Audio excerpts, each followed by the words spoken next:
Hello friends, कैसे हैं आप सब लोग। आशा करती हूँ आप सब बहुत अच्छे होंगे।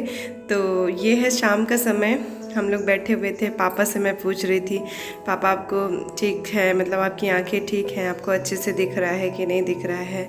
तो पापा बता रहे थे कि अभी डॉक्टर ने बोला है कि कम से कम 1 महीने लगेंगे, 1 महीने के बाद बहुत अच्छी क्लियरिटी आ जाएगी। अभी भी उनको दिख रहा है उस आँख से जिसका ऑपरेशन हुआ है, लेकिन जो भी कुछ बचा कुचा है, मतलब जो और क्लियरिटी आएगी वो आफ्टर 1 मंथ आएगी।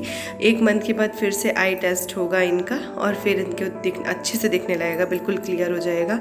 और इन्हें कोई भी दिक्कत नहीं है। जो इनका लेंस है, मैंने पूछा कि कोई प्रॉब्लम तो नहीं हो रही, आँख में कहीं पे गड़ तो नहीं रहा है, मतलब कहीं भी चुभती है ना आँख, वो तो नहीं हो रही। तो पापा बता रहे नहीं ऐसा कुछ नहीं हो रही, बस थोड़ा सा कुछ भी हो, ऑपरेशन तो हुआ ही है। आई का ऑपरेशन वैसे बहुत छोटा माना जाता है, लेकिन जब आप इसको कभी यूट्यूब में सर्च करेंगे कैसे होता है तो आप देखेंगे कि इतना छोटा भी नहीं होता है। पहले मुझे भी लगता था कि छोटा सा ऑपरेशन होता है, लेकिन जब मैंने इसको देखा वाकई में तो मुझे फील हुआ कि नहीं, होता तो है। पेनिक तो रहता है, लेकिन अब तो इतना इंजेक्शन ये सब कुछ एनेस्थीसिया दे दिया जाता है जिससे पता नहीं चलता है कुछ भी, तो हो गया। बाकी पापा जी बिल्कुल ठीक थे। तो हम लोग बैठे हुए थे और मम्मी थक गई थी तो लेट गई थी।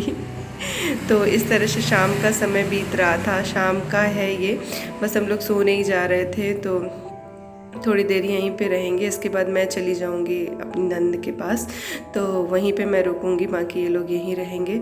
तो अब देखिए, ये है सुबह का समय। ये जब मैं फिर से वहाँ से दीदी के पास से लौट के आ रही थी पापा के पास, तो ये वो जगह है जहाँ पे ऑपरेशन के बाद पेशेंट को निकाला जाता है, इधर साइड की बिल्डिंग में। तो ये सब पेशेंट के साथ वाले अटेंडर्स हैं जो वेट कर रहे हैं। कल हम लोग भी वेट कर रहे थे और आज मैं देख रही थी, तो मैंने कहा वीडियो बना लेती हूँ। ये वो एरिया है जहाँ पे मेरी नंद एडमिट थी, और यहाँ पे मैं बाहर खड़ी थी तो मैंने दिखाने के लिए ये क्लिक किया।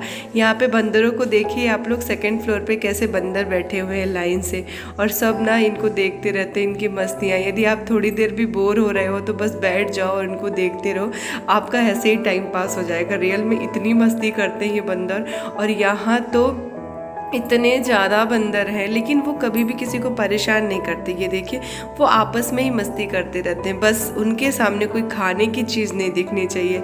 यदि खाने की चीज़ दिख गई है तो फिर आप मत खाओ, छोड़ दो, बस यही। तो मैं अब यहाँ से जा रही थी फिर से पापा के पास। अब हम जा रहे हैं पैकिंग करने, क्योंकि दीदी के यहाँ डिस्चार्ज करने का टाइम हो गया है। उनका भी, पापा तो ऑलरेडी डिस्चार्ज हो चुके थे।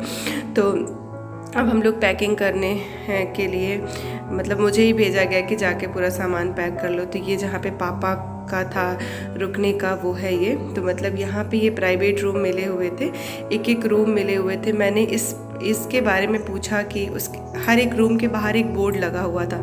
तो मैंने यहाँ के गार्ड से पूछा तो उसने बताया कि यहाँ पे लोगों ने एक एक कमरा दान करके बनवाया है। तो हर एक जिन्होंने भी दान किया उनका नाम लिखा हुआ है बोर्ड पे। तो इस तरह से ये पूरा मतलब रुकने के लिए प्राइवेट रूम्स बने। Hello friends, good morning. कैसे हैं आप सब लोग। आशा करती हूँ आप सब बहुत अच्छे होंगे। तो 2 दिन के बाद, 2 दिन तक हम लोग यहाँ पे थे, और 2 दिन के बाद अब घर जा रहे हैं। दोनों पेशेंट हमारे अच्छे हैं और दोनों लोगों को अच्छा दिखने लगा है। जिस आई में प्रॉब्लम थी तो उसका ऑपरेशन भी हुआ, डॉक्टर ने टेस्ट भी कर लिया है, और अब हम लोग यहाँ से जा रहे हैं। और सच में यहाँ की जो फैसिलिटी है वो बहुत ही अच्छी है। बहुत अच्छे से पेशेंट की केयर की गई, और हम सब भी बहुत अच्छे से यहाँ पे रहे, कोई दिक्कत नहीं हुई। और आज अब हम यहाँ से निकलेंगे और फिर घर पहुँच जाएंगे। लगभग 2 घंटे के बाद ही पहुँच जाएंगे। मतलब यहाँ से 147 या 48 किलोमीटर हमारा घर है। तो बस यहाँ से निकलने वाले हैं। और पापा भी मेरे बिल्कुल ठीक हैं, दोनों पेशेंट अच्छे हैं, और उनको थोड़ा रेस्ट भी मिल गया है 1 दिन का।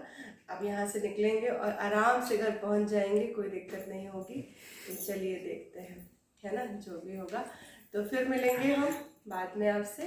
तो अब हम लोग जाने वाले हैं, ये रूम छोड़ेंगे अब, क्योंकि हम लोग का टाइम हो गया घर जाने का। तो अब खुशी खुशी, थोड़ा टेंशन लेके आए थे पर अब खुशी खुशी घर जा रहे हैं, कोई दिक्कत नहीं है, सब कुछ अच्छा है। तो ठीक है, तो ये पैकिंग स्टार्ट हो गई थी। मैं सब सामान पैक कर रही थी। सामान ज़्यादा तो नहीं था, बस ब्लैंकेट्स और चादर यही सब कुछ थी। कुछ गीले कपड़े थे तो उनको मैं पॉलीथीन में डाल रही थी। तो इस तरीके से पैकिंग भी हो गई लगभग। अब बस निकलना ही था। तो बस हम लोग कुछ कुछ बातें भी कर रहे थे कि पापा को अच्छे से जाना है तो हम लोग को टाइम भी थोड़ा ज़्यादा लग जाएगा जाने में। तो इस तरीके से हो गया, बातें ही चल रही थी और पापा भी आराम कर रहे थे और अब बिल्कुल अच्छे थे। उनको तो बिल्कुल पेन भी नहीं हो रहा था। नंद को तो मेरे थोड़ा दर्द भी था तो पेन किलर देना पड़ा था। बाकी पापा को कोई प्रॉब्लम नहीं हुई और अच्छे से पापा लेटे हुए हैं और बस हम लोग जाने की तैयारी कर रहे हैं। अब मैं जाऊंगी नीचे और नीचे देखती हूँ, मतलब गाड़ी के लिए पूछती हूँ कि गाड़ी अंदर आ जाएगी कि नहीं। तो बस गाड़ी अंदर आ रही थी। पहले तो पार्किंग में खड़ी थी पर परमिशन लेके अंदर लेके आ गए थे। तो बस वही साफ़ ऑफ कर रहे थे पंजाब और इस तरीके से हम बस जाने की तैयारी कर रहे थे। और यहाँ पे बहुत अच्छी हवा चल रही थी तो मैं अपनी सिस्टर से बोल रही थी बड़ा अच्छा लग रहा है। तो बस हम लोग इधर उधर वॉक कर रहे थे और ये हस्बैंड मेरे गए हुए थे पेपर्स लेने, मतलब जो भी डिस्चार्ज पेपर है वो सब कुछ लेने और थोड़ा डॉक्टर से मिलने चले गए थे। तो ये पूरा हॉस्पिटल है। मैं अपने नेक्स्ट ब्लॉग में, मेरा ब्लॉग आने वाला है बहुत जल्दी से, हॉस्पिटल के बारे में पूरी जानकारी मैं आपको दूंगी। तो जब कभी भी आपको आई के बारे में, आई से रिलेटेड कोई भी मतलब टेस्ट या ऑपरेशन कुछ भी करवाना है तो आप एक बार यहाँ ज़रूर विज़िट करिएगा, क्योंकि आँखों का सवाल है। आँखें हैं तो सच में हम ये सुंदर सी दुनिया बहुत अच्छे से देख सकते हैं और यदि आँखें ही नहीं तो फिर कैसे होगा, है ना। तो उसके साथ बिल्कुल भी खिलवाड़ नहीं करना चाहिए मेरे हिसाब से। तो आप लोग भी यहाँ ज़रूर विज़िट करिएगा। तो मैं बहुत जल्दी वो वीडियो लाने वाली हूँ कि आपको कितने दिन यहाँ पे लगेगा, कैसे आपको आना है, ये सब कुछ मैं आपको अपने वीडियो में बताऊँगी। तो ये लास्ट में कुछ क्लिप्स भी हम लोगों ने फ़ोटोज़ क्लिक करा ली थी। तो ये यहाँ पे बड़ा अच्छा लग रहा था। ये पेड़ों का जो बहुत अच्छा सा कॉम्बिनेशन यहाँ पे था। तो हरियाली भी अच्छी थी, बहुत क्यूट सा लग रहा था। अभी 2 दिन तक हम लोग को मस्ती करने का मौका नहीं मिला, लेकिन आज बस बाहर निकले ही थे तो फ़ोटोज़ क्लिक होने लगी थी। तो इस तरीके से बस हम लोग जा ही रहे थे। तो बस हम लोग निकल ही रहे थे तो कुछ दवाइयाँ और ड्रॉप लेने हुए थे तो हस्बैंड उतर के गए ड्रॉप लेने। हम लोग गाड़ी में बैठे थे तो मैंने देखा इन बंदरों की मस्ती, तो मुझे लगा मैं कैप्चर कर लूँ। और इनकी उछल कूद देख के ना सच में इतना मज़ा आता है वाकई में। और जब शाम के समय हम लोग इस रास्ते से गुजरे थे तो ये जो जिस रास्ते से निकल रहे हैं उस रास्ते में पूरे बंदर ही बंदर थे। मतलब ये सब पता नहीं कहाँ चले जाते हैं और अचानक से इतने सारे बंदर आ जाते हैं। और ये देखिए, ये पानी पीने आया हुआ था और एक बार तो इसने नल चालू करके पानी पिया, तब मैंने रिकॉर्डिंग नहीं की थी, लेकिन अब देखिए उसमें उसने भर लिया है पानी और अब देखिए कितने अच्छे से पी रहा है। और ये इतने अच्छे से नल चालू करते हैं, बंद करते हैं, सच में यार वाकई में लगता है इनकी जो जितनी भी एक्टिविटी होती है ना वो इंसानों से कम नहीं होती। बस इंसान उछल कूद नहीं कर सकते, बस यही अंतर होता है। और ये देखिए बंदर, एक बंदर तो दवाई लेने भी पहुंच गया था। ये दवाई की शॉप है, यहीं पे हस्बैंड अंदर है और एक बंदर वहाँ पहुंच गया था। तो इस तरीके से आज का ब्लॉग यदि अच्छा लगा हो तो प्लीज़ लाइक करिए, सब्सक्राइब करिए और दोस्तों के साथ शेयर करिए और मेरे साथ यूँ ही बने रहिए। मैं फिर से मिलूँगी एक नेक्स्ट अच्छे से ब्लॉग के साथ।